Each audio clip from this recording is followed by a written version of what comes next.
Hello, my dear achievers. Welcome to ज्ञान Achievers. I am Pallavi Bhardwaj in front of you. So हमारी चल रही है estate 2021 last year जो paper हुआ है उसकी एक सीरीज चल रही है जिसमें हमने पार्ट 1 कर चुके हैं और पार्ट 2 भी हमारा हो चुका है और काफ़ी सारे क्वेश्चंस हमने अब तक उसमें किए हैं। बेसिकली हम इसमें पार्ट 3 को कवर कर रहे हैं। पार्ट 3 में आपके क्या क्या आते हैं, रीजनिंग, मैथ्स और जो current affair and GK specially किसकी आती है, हरियाणा की आती है। चलिए आज आपका ये पार्ट पूरा फिनिश हो जाएगा। नेक्स्ट में हम दोबारा कुछ और नया करेंगे। चलिए वीडियो स्टार्ट करते हैं और वीडियो स्टार्ट करने से पहले आई जस्ट वांट टू से please like share and subscribe my videos. चलिएगा हम वीडियो स्टार्ट करते हैं और अब हम फर्स्ट क्वेश्चन देखते हैं अपने स्क्रीन पे। फर्स्ट क्वेश्चन जो है हमारा, जो पढ़िएगा, Vijay walks 10 km toward north. From there, he walks 6 km towards south. Then he walks 3 km towards east. How far and in which direction is he with reference to his starting point? Hindi में पढ़िएगा। विजय उत्तर की ओर 10 kilometre चलता है, वहां से 6 kilometre दक्षिण की ओर चलता है, उसके पश्चात 3 किलोमीटर पूरब की ओर चलता है और अब वह अपने आरंभिक बिंदु से कितना किलोमीटर और किस दिशा में है। बहुत इजी क्वेश्चन है, क्वेश्चन जरूर आता है, ठीक है, अच्छे से कर लीजिएगा। ये इस टाइप के क्वेश्चंस काफी आते हैं, ठीक है। फॉर्मेट कुछ ऐसा ही रहता है, यही क्वेश्चंस बार बार रिपीट होते हैं, मतलब इसी टाइप के, ठीक है। चलिए अगर डायरेक्शन की बात करें तो हमें पता है कि ये है ईस्ट, वेस्ट, नॉर्थ, साउथ, पूरब, पश्चिम, उत्तर, दक्षिण। राइट, हमें पता है कि हमारी डायरेक्शंस ये होती है। चलिए जैसे जैसे क्वेश्चन में बोला हुआ है वैसे वैसे करते जाइए। सबसे पहले क्या कर रहा है, कह रहा है कि विजय उत्तर की ओर, मान लीजिए विजय यहाँ पे है, सबसे पहले वो कहाँ जा रहा है, उत्तर की ओर 10 किलोमीटर, नॉर्थ की तरफ 10 किलोमीटर। तो ये हमारी नॉर्थ डायरेक्शन, वो कहाँ पे आ गया, 10 किलोमीटर। इसको मैंने स्टार कर दिया ताकि आपको पता चल जाए ये स्टार्टिंग है हमारी। तो पहले वो उत्तर की तरफ मतलब नॉर्थ की तरफ गया, वहां से उसने क्या किया, ही वॉक्स 6 किलोमीटर टुवार्ड साउथ। वहां से वो कहाँ पे गया, साउथ की तरफ 6 किलोमीटर आ गया, ठीक है। तो यहाँ पे पहले था, फिर दोबारा वो साउथ दक्षिण की तरफ आया और यहाँ पे आ गया, ठीक है। ये सारा आपका क्या है, 10 किलोमीटर है, यहाँ से वो दोबारा 6 किलोमीटर और आ गया, ठीक है। चलिए फिर क्या कहता है, then he walks 3 kilometre towards east. फिर वो ईस्ट की तरफ यहाँ पे 3 किलोमीटर चलता है, यहाँ पे आ गया भाई 3 किलोमीटर और चला गया, ठीक है, ईस्ट की तरफ, पूरब की तरफ आ गया। देन हाउ फार इन, फिर क्या कह रखा है कि how far and in which direction is he with reference to his starting point, कि वो अपने जो स्टार्टिंग पॉइंट है वहां से कितनी दूरी पे है और किस डायरेक्शन में है, ये पूछा है। देखिए सबसे पहले हम देख लेते हैं कौन सी डायरेक्शन है। देखिए अगर मैं यहाँ पे है, मेरा यहाँ पे है विजय, तो यहाँ पे क्या है, ईस्ट, वेस्ट, नॉर्थ, साउथ, और ये कहाँ पे है, इधर है, इस साइड आ गया। तो ये कौन सी डायरेक्शन हो गई मेरी, ये होगी मेरी नॉर्थ ईस्ट। कौन सी डायरेक्शन हो गई मेरी, नॉर्थ ईस्ट। तो कौन सी डायरेक्शन में है, पहली बात तो वो नॉर्थ ईस्ट डायरेक्शन में है। अब नेक्स्ट क्या पूछ रखा है कि उसकी डिस्टेंस कितना है अपने स्टार्टिंग पॉइंट से। चलिए ये और देख लेते हैं स्टार्टिंग पॉइंट से डिस्टेंस कितना है। ये है इसका स्टार्टिंग पॉइंट और फिलहाल वो इधर है, ठीक है। देखिए ये 3 किलोमीटर है। अब ये देखिए इतना पार्ट मेरा 6 था और टोटल कितना था 10। तो अगर इतना 6 है तो टोटल में से 10 में से ये 6 माइनस कर दूं तो मेरी इतनी वैल्यू, यहाँ से लेकर यहाँ तक की वैल्यू कितनी आ गई, 4 आ गई। तो देखिएगा इसको मैं ऐसे बना देती हूँ, सिर्फ इतना इतना पार्ट बनाया मैंने, इतना और इतना, ये 4 है, ये क्या है 3। यहाँ पे विजय है और यहाँ पे फिलहाल उसकी डायरेक्शन है। तो देखिए डिफरेंस, डिस्टेंस निकालना है, कौन सा हो गया, ये बन गया मेरा राइट एंगल ट्रायंगल, समकोण त्रिभुज। और समकोण त्रिभुज में कौन सा फॉर्मूला लग जाता है, पाइथागोरस थ्योरम, जिसमें क्या कहता है, hypotenuse square is equal to base square plus perpendicular square. कर्ण का स्क्वायर इज इक्वल टू आधार स्क्वायर प्लस लंब का स्क्वायर। तो देखिए आधार क्या हो गया, 4 हो गया, और लम कितना हो गया 3। ठीक है, ये सॉल्व कर लीजिए। 16 + 9 तो यहाँ पे क्या आएगा 25। तो एच स्क्वायर क्या है आपका 25। तो यहाँ से मेरे एच की वैल्यू क्या आ गई 5। तो वो कितने डिफरेंस पे है 5 किलोमीटर के डिफरेंस है। यहाँ से लेकर यहाँ तक का डिफरेंस कितना है 5 किलोमीटर का है। और कौन सी डायरेक्शन बताई थी हमने नॉर्थ ईस्ट। तो ऑप्शन कौन सा करेक्ट है सेकंड ऑप्शन आपका एकदम परफेक्ट बैठ है। ठीक है, तो ये था मेरा क्वेश्चन। नेक्स्ट क्वेश्चन देखते हैं। देखिएगा 79th क्वेश्चन है। इन अ रो ऑफ गर्ल्स, एक गर्ल्स की रो में Shilpa is 8th from the left and Reena is 17th from the right.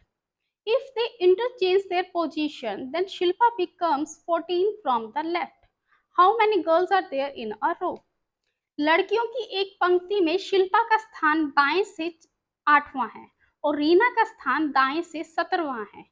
यदि वे अपना स्थान अदल बदल दे तो शिल्पा बाएं से 14वें स्थान पर हो जाती है।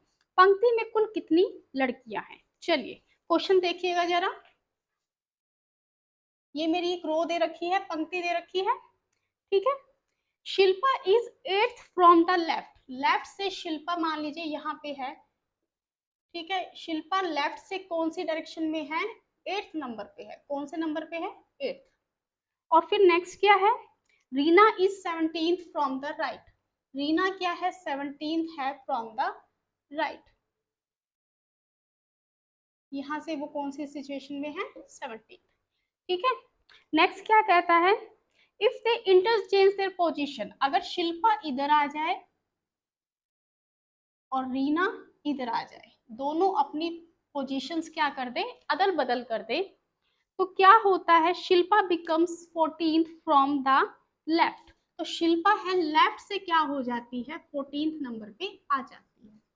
ठीक है, चलिए तो यहाँ पे टोटल गर्ल्स कितनी है ये बतानी है। इसके दो सिचुएशन, एक और सिचुएशन भी हो सकती है। ठीक है, पहले हम इसी की बात करते हैं और इसी के अकॉर्डिंग हमारा आंसर निकल भी जाएगा। देखिएगा यहाँ से 14th है तो यहाँ पे इधर से लेकर शिल्पा तक टोटल कितनी गर्ल्स होगी 14 गर्ल्स हो गई।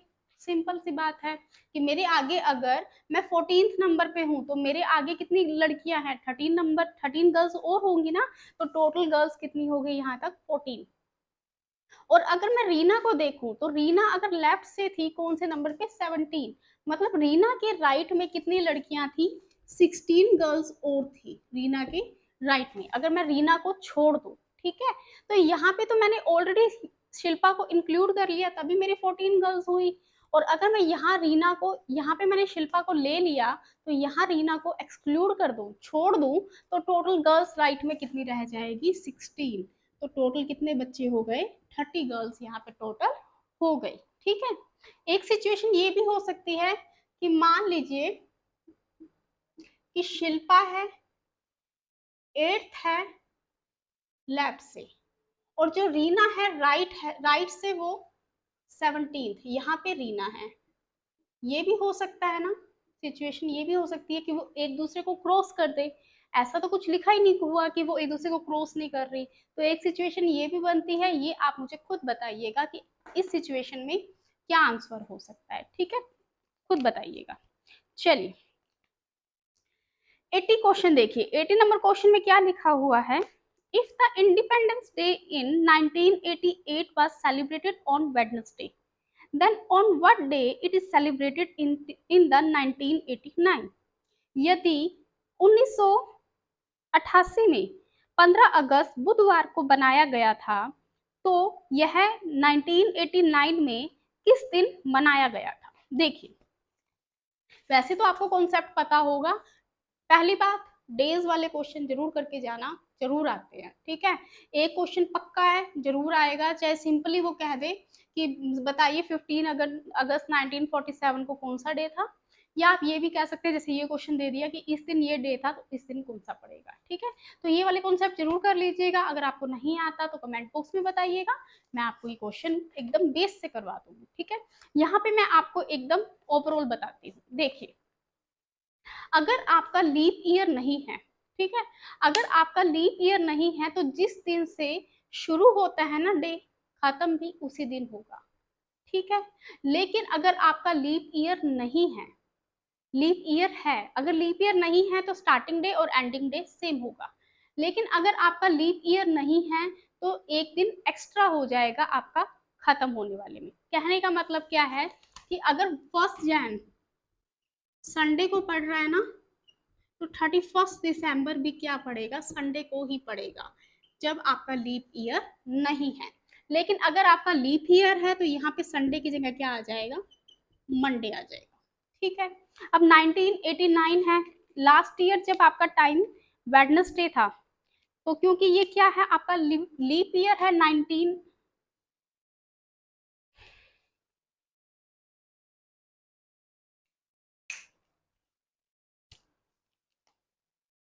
चलिए क्वेश्चन में क्या दे रखा है कि अगर इंडिपेंडेंस डे आपका 1988 में अगर वेडनेसडे को था तो नेक्स्ट ईयर कौन से डे पड़ेगा।